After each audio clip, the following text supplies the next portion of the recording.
Derecho en la vida diaria. Un espacio radial para todos los sectores de la ciudadanía. Profesionales, jubilados, trabajadores, amas de casa, estudiantes, artistas. Si los derechos no se ejercen, la justicia se pierde en la noche de los tiempos. El derecho en la vida diaria. Un programa jurídico y social. Los viernes, de 15 a 16 horas, por Radio Horizonte, 91.7 MHz.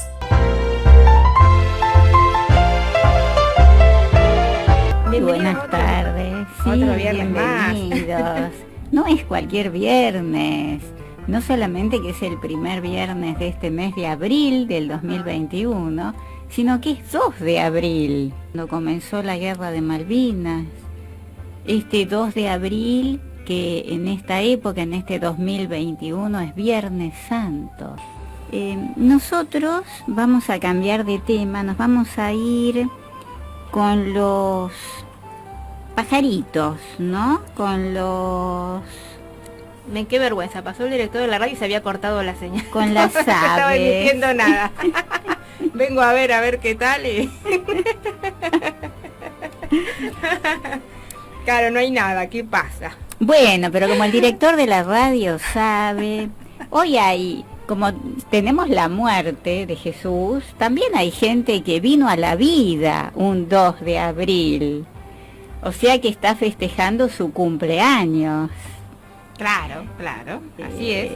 Así entonces, que no es todo muerte. Tanto conmemorar la muerte de Jesús, que da un mensaje de renacimiento, de resurrección, de regeneración, de volver a empezar, ¿no? Y la celebración de los que nacieron un 2 de abril y que cumplen años, que son muchos. Y hablando de la vida, porque lo importante es la vida, las aves son el mejor ejemplo de la vida. Claro, vida ¿no? Y muchas veces libertad también, por lo que simboliza el ave, más allá que el ave de la que se hable esté criada para sobrevivir solamente en cautiverio, es el simbolismo, ¿no? Claro, más claro que sí. Hay teorías de que nos muestran que tienen relación con civilizaciones animales anteriores, ¿no? De reptiles, como que vienen de ahí. Claro que sí. Y resumiendo muy brevemente. Y nosotros lo tuvimos en una ocasión anterior al doctor Juan Carlos Mengarelli, que es abogado, que él tiene un hobby, que son los canarios, la cría de canarios. Él pertenece a la asociación o sociedad de canaricultores, a la federación también, y ha escrito un libro que se llama La enfermedad de Pedro. Pedro es un adicto, es un entusiasta de los canarios, y él le llamó La enfermedad de Pedro por su obsesión, por su entusiasmo. Claro, por los canarios. De una manera jocosa podríamos decir, ¿no? Sí, y ha hecho un pequeño prólogo que yo lo quiero compartir con la audiencia, ¿no? Muy cortito, donde él dice que con un léxico no académico, sino el común, con palabras comunes, es que los amantes de este hobby hablan de sus aventuras plumíferas, y él revive las pasiones y las ansiedades de los criadores. Dice el doctor Mengarelli que Pedro es el personaje que asume los miedos y las vivencias de estos menesteres, esas vivencias y aventuras que le ocurren a todos, con la diferencia de que a Pedro le ocurren todas juntas. Así es.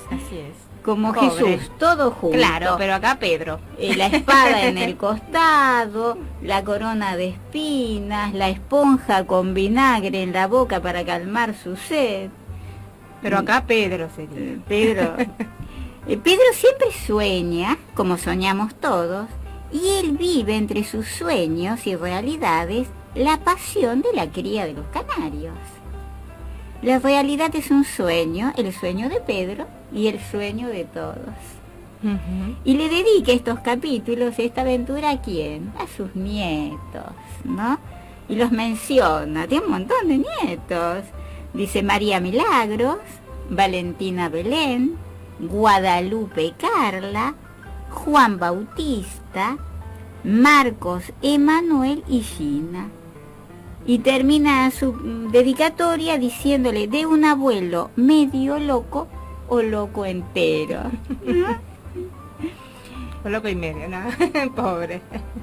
Para los que no lo conocen, al doctor Juan Carlos Mengarelli, él cursó estudios universitarios en la Universidad Nacional de Rosario, como ya dijimos, es abogado, es máster de posgrado en Derecho Procesal, Civil y Comercial, hizo un curso de especialización también en concursos preventivos y quiebras, otro curso de especialización en el derecho laboral y de la seguridad social, un curso de vendedor hizo también, supervisor y gerencial en ventas y comercialización. Y en cuanto a las asociaciones civiles que él integra, es presidente del Club Colegial Escuela San Francisco Solano, es presidente del Centro de Exalumnos de la Asociación de Dirigentes de Ventas de Rosario, es presidente ejecutivo de la Comisión de Festejo de los 100 años del Colegio Primario San Francisco Solano, sí. Y es presidente de un club de fútbol infantil que se llama Atleta San Francisco Solano.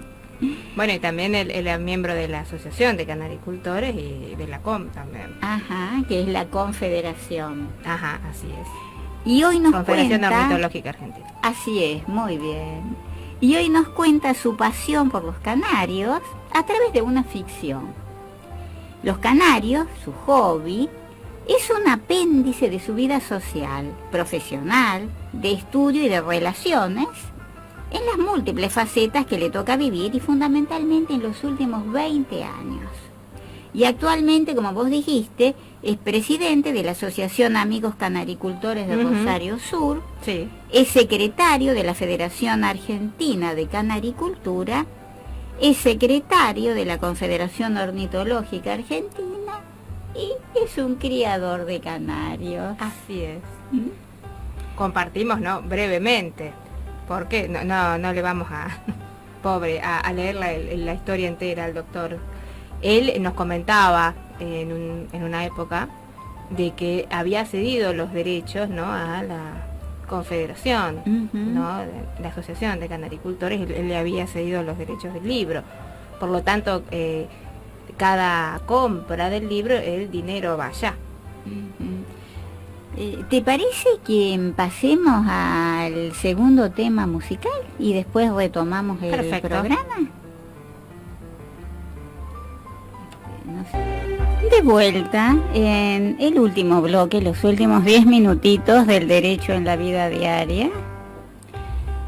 Nosotros habíamos comentado que el mes de marzo recién terminado era el mes de la mujer, era el mes del consumidor. Y con respecto al consumidor, hay un artículo ya del año 2015, un artículo, un fallo, ¿no?, del año 2015, que no deja de perder actualidad.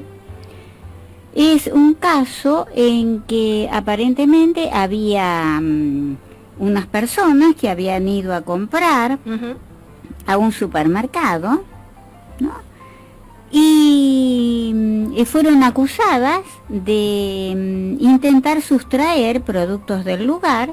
Fueron interceptadas por personal del local que le revisaron los bolsos. Y la requisa, o sea, revisar de los bolsos, lo hizo la cajera. Ah, sí, nosotros hemos comentado anteriormente que no se puede hacer eso. Y la cajera, claro, no está facultada, es un civil, es lo mismo que un ladrón en la calle que asalta a uno, se apodera del bolso. En este caso la cajera no robó, pero revisó el bolso. ¿Qué diferencia hay con un delincuente en la calle que revisa el bolso? Y además ocurre en muchas ocasiones que por el desconocimiento que se tiene acerca de la normativa, la ley 24.240 e inclusive la misma Constitución, hay personas que de esto se aprovechan y manifiestan que el otro lado les brindó la autorización. El problema es que al desconocer no se puede brindar libremente No. ¿no? la autorización para tal o cual acción. Entonces sí, podría llegar a suceder que la persona le autoriza para mostrar que no tiene nada que ocultar, pero tiene derecho a negarse y pedir la presencia de un agente imparcial. Es que ese consentimiento, calculo que no lo hubo acá, pero ese supuesto consentimiento es nulo, no vale. Es lo mismo que cuando ingresan a un domicilio sin orden de allanamiento. Como sucede frecuentemente. Como sucedía en la época militar, inclusive. Claro, dice, le dio el consentimiento. ¿Y qué va a hacer la gente si le están amenazando con un arma? Claro. Está viciado, está obtenido ese consentimiento por coacción. Después, en este supermercado, llamaron a personal policial. Pero cuando llegó el personal policial, la cajera ya había revisado el bolso. Claro, y revisarlo de manera privada no garantiza ningún tipo de imparcialidad, porque no hay ningún testigo objetivo que pueda brindar qué es lo que encontró o no. O es más, si luego llega a faltar algo, ¿no es cierto? Por eso en los allanamientos se exige la presencia de 2 testigos. O sea, que haya terceros que convaliden esa acta de allanamiento. No es la palabra del personal policial solo. En este caso... Claro, y personas que sean ajenas al entorno que se está allanando, porque si no... Sí, no otro policía que le salga de testigo. Sí, o uno mismo de los que está presente, incluso. Claro. No, tiene que ser alguien externo, agarrado al azar, ¿no? Acá llamaron a la policía vino, convalidó, digamos, hizo un acta de secuestro convalidando lo que la cajera decía. ¿Qué hizo el juez? Lo declaró nulo. Claro. Porque Eso es ¿cómo nulo. sabemos si realmente la cajera encontró lo que argumentaba haber encontrado? Porque obviamente, ¿qué iba a contestar? Porque no había nada, y yo ilegalmente revisé. No, bueno, tengo que decir que encontré algo. El secuestro, claro, ¿cómo quedó? Claro. No había nada. El secuestro fue nulo. Entonces, a partir del secuestro, que era en base a ese secuestro imputaban el hurto, cayó todo. Si es nulo el secuestro, es nulo es que el delito también. La acción de la imparcialidad beneficia a ambas partes, porque el negocio puede llegar a ser víctima de una maniobra delictiva. Y termina sucediendo que todo lo que hace, aunque tenga razón, termina siendo nulo y beneficia a ambas partes, porque al comercio también se ve beneficiado. Claro, y es un fallo de primera instancia que fue apelado, fue confirmado por la Cámara, y textualmente la sentencia de Cámara en una de sus partes dice esto. Dice que en lugar de convocar a personal policial ante la alerta irradiada por la alarma, Claro. o sea, sonó la alarma y no llamaron a personal policial. O sea, ante esa sonar de la alarma, la cajera del establecimiento, por propia mano y sin la presencia de testigos convocados al efecto, ningún cliente, nadie, requisó el carro de las imputados, el changuito, ¿no? El claro, changuito. Sí, el chango. Esto es sin el control de un tercero imparcial, no le costaba nada llamar, pese a que no está autorizada de todas maneras. Dato no menor, considerado que dicho proceder incluso se le exige a los funcionarios policiales en aras de velar por la transparencia de toda actuación. Porque eso es lo que implica el gobierno democrático, el control del control del control. Tal instancia es controlada por otra y por otra. Como los proyectos de ley que pasan de una cámara a otra.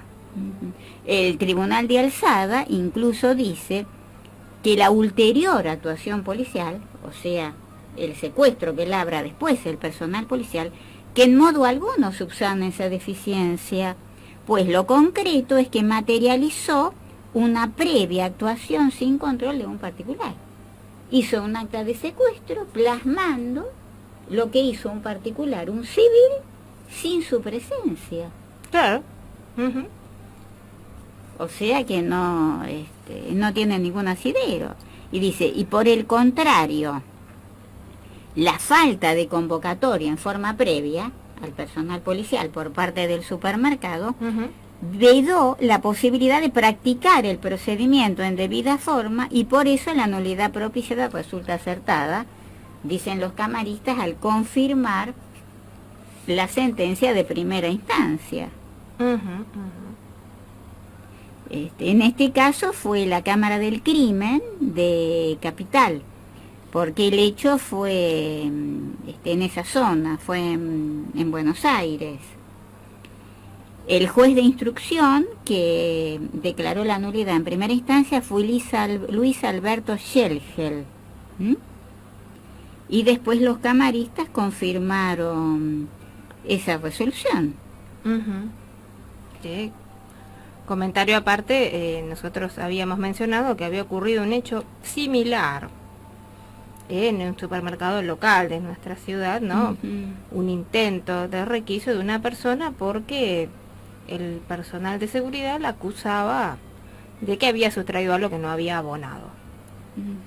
Y obviamente la persona tenía derecho a negarse. Acá en este caso era peor, porque en el caso de nuestra ciudad, lo que pasó en el supermercado local, porque directamente ya quería revisarle la ropa directamente. Acá en este ejemplo que estamos mencionando ahora, este fallo de Buenos Aires, es el changuito lo que le están revisando, ¿no? Que significa que esté bien, pero el de acá fue peor todavía. No, en el que comentamos acá querían llevar a la persona al baño. Y cuando la persona solicitó presencia policial, no quisieron saber nada. Ahí se terminó la historia. Váyase a su casa, le decían. Y no como si se había robado, como que se vaya a su casa. No, porque era obviamente otro el motivo, otra la finalidad. Claro. Más teniendo en cuenta que la persona no se opuso en ningún momento a la requisa, nada más que quería que hubiera una presencia imparcial para que el proceso fuera justo. Porque si no, revisan privadamente y encontré tal cosa, y cómo sabemos si realmente eso es lo que ha encontrado.